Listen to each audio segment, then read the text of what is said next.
So, it's August. Y'all know what that means. So let's put the humble in our bundle and start with Kingdom Come Deliverance. First impressions, it's like Grand Theft Auto or Saints Row or one of those styles of games, but in medieval Europe. It feels incredibly human.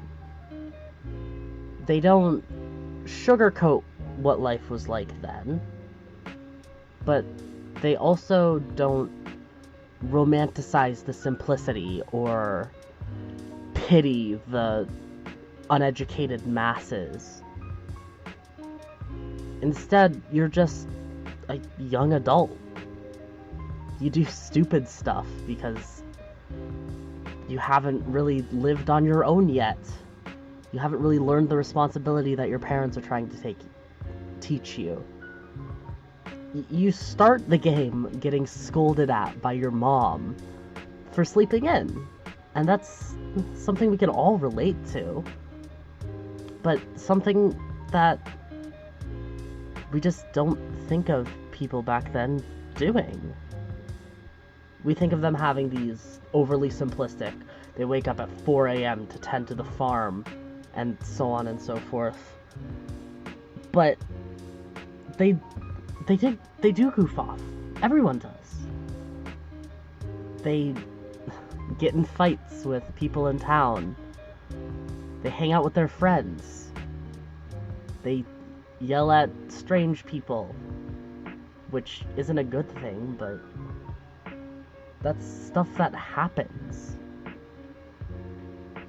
And it's really refreshing seeing a game that is set in that time period and just lets the characters be people. So often they're just like huge epics where they romanticize the lives of knights, or they're like horror stories about what it would have been like to live then if, as a peasant under the iron fist of a tyrannical ruler. And this game ignores that. And you can tell that the rest of the game is also interested in focusing on those little things and just letting them feel natural. Because you get that in the controls as well. One of the first things I noticed about this game, after the ages upon ages of cutscenes, was sprinting. Whenever you start sprinting, it switches to these kind of like tank-like controls. I'm not even sure how to describe them. But instead of one analog stick controlling strafing and the other controlling the camera movement, instead it makes it so that the left analog stick, it's forward and backwards and it moves you in those directions, and left and right begins rotating the camera in that direction. And it doesn't sound very comfortable, like, describing it, but actually doing it and being able to run around using just one hand, it makes a huge difference. It's like so much more comfortable, I guess. And it's not just in the one mechanic. In fighting, there's a lot of different controls. With unarmed, there's jabs and punches and hooks and kicks, and you can run away or just strafe around them. And with how many things there are, you think it would be difficult to control, but it isn't. I mean, in my first fight, I got absolutely creamed because I skipped the directions, but just trying it out, and in my second fight, just actually, like, doing jabs instead of just repeatedly right hooking. it worked. And it felt really natural to do. And it does the same kind of thing with sword fighting. You can swing from 5 different directions. You can also make jabs, and it feels really natural to do that. It's integrated well enough with just the natural movement that you're doing that switching things up and trying to catch your opponent off guard, or just watching them and trying to guess how they're going to be swinging, it's really intuitive in a way that I did skip the directions again because I never learn, and it still felt really good to play. And yeah, I'm gonna be saying this a lot, but this game alone is worth $12. And then next up in the pre-order bonus ones is Surviving Mars. I know there are a lot of people that really like this game. I've heard about it before I was even knowing what was in the next bundle, and I honestly was really excited for it, because the types of people that like it often like a lot of the games that I like. But it didn't click for me. And it was kind of disappointing. Now, perhaps it was just because the art style and the promotional pictures of the game didn't really mesh with the actual style that the game showed. And it made it so that the style that the game actually went with looks even more sterile than it already does. But I don't know. Maybe it's just because I'm not always a fan of the strategy kind of games where you're building up bases and that kind of stuff. My runs in Minecraft are much shorter than most people's. But I could definitely tell that this is a game that, for the people who enjoy those types of games, it offers a lot. It's perfect for the type of people who like playing games and they're given a certain rule set, and they like experimenting with the rule set to make it as complex as possible, or as simple as possible, or as monochromatic as possible. It's the type of game where people make up their own goals in it, and watching them do it is just fascinating. It's for the people who like redstone in Minecraft. And I think that it's going to be a really fun game if that's the type of game you like. But unfortunately for me, it just didn't hit the itch that I needed it to scratch. And maybe it's because I prefer story, or specific goals, or for those types of games I need a visually interesting art style, but this game knows what it's trying to be. And it knows its audience, and it knows that it's not going to get anyone through any cheap gimmicks. And so it definitely spends its time focusing on what makes it good for the people that like it.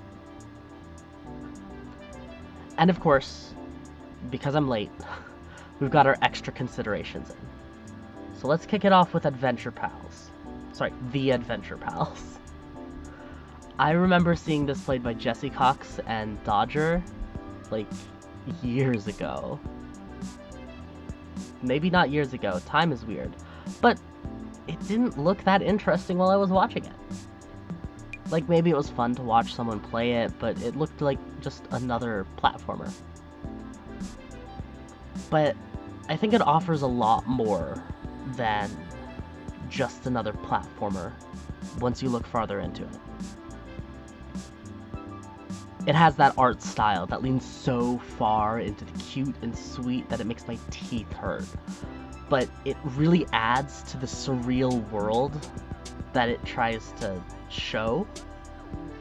It reminds me a lot of pit people and how it doesn't really matter what they throw at you. You just accept it as part of the world. And it gives them an excuse to do stuff like have a giraffe act as your hover jump by swinging its tongue in a helicopter. It just feels right in that world. And on the topic of feeling right, its controls are really satisfying. You do a little flip once you hit the apex of your jump, and you sort of get a little more hang time than you would expect at that apex, which makes planning jumps really easy. It makes it so that you're able to do very specific movement. When you fall, you do have that helicoptering giraffe thing that lets you control where you land. You can jump off of enemies. You can swing your sword, and if you hit an enemy while you're in the air, it'll cause you to gain height. It has a lot of just small mechanics that when you start putting them together, you get situations where you hit an enemy with a bomb inside of it, and it flies back and hits another enemy, and while it does that, you jump off the wall behind you to gain height with a wall kick, to get enough height so that you can grapple onto something with your giraffe, and fling yourself over to some destructible blocks that you're able to destroy mid-air and land in a platform to get the collectibles for each levels, which is usually a cupcake. And it feels really satisfying to do stuff like that. And you find yourself stringing together these combinations of attacking the enemies and jumping around and dodging traps. And it makes it so that the game feels really fun to run through. I guess it has the same sort of appeal as Dust Force, I think it's called, where it's very fun to speedrun, to just play through a level and try to go through it as quickly as possible. And I like it. I like it a lot. And it's not the only game in this bundle with really satisfying movement. Yakus Island Express is a very interesting game as well. Its movement is very different for most games of its style. It's a Metroidvania. And you play as this postal worker beetle on an island. And you help out the inhabitants there with whatever they need, and you deliver mail, and you deliver letters, and I could see a platformer being like that, but this isn't just any old platformer style of game. Instead of jumping around to get around the island, you have pinball-style flippers and bumpers, and you fling yourself across the world, and it is so much fun. It brings me back to when I was in elementary school, and I would wait for my turn on the family computer to play Space Pinball to try to get the highest score, but this one has an actual story to it, and interesting pinball setups. It's so weird, but I love it. The story, which honestly I don't even know if it would need a story to draw people into it, with how interesting it is that it's a Metroidvania with pinball mechanics, but the story is also genuinely fascinating. There's an entire world in this island, and you see different, I guess, tribes with different animals, all with different goals, and you're delivering letters to the chiefs of these places in order to get them together to help save the great old one of your island from someone called the God Killer. That's not something that I would have expected at all. But I love it. And I know for this game, I am going to be spending many more hours trying to complete it. And I'm looking forward to it. So yeah, those are some of the games in this August Humble Monthly. And in my personal taste, the first two pre-order games were a little more disappointing than they usually are. But they have some really solid parts to them. I know people who enjoy strategy and like figuring things out, and the type of people who like taking things apart and putting them back together. They're gonna love Surviving Mars. The people who like adventure with very character-driven stuff, they're gonna love Kingdom Come Deliverance. And I know that I already love Yaku's Island Express and the Adventure Pals. This month was really fun, and I'm so excited for these games. And so yeah, until the next one, see ya!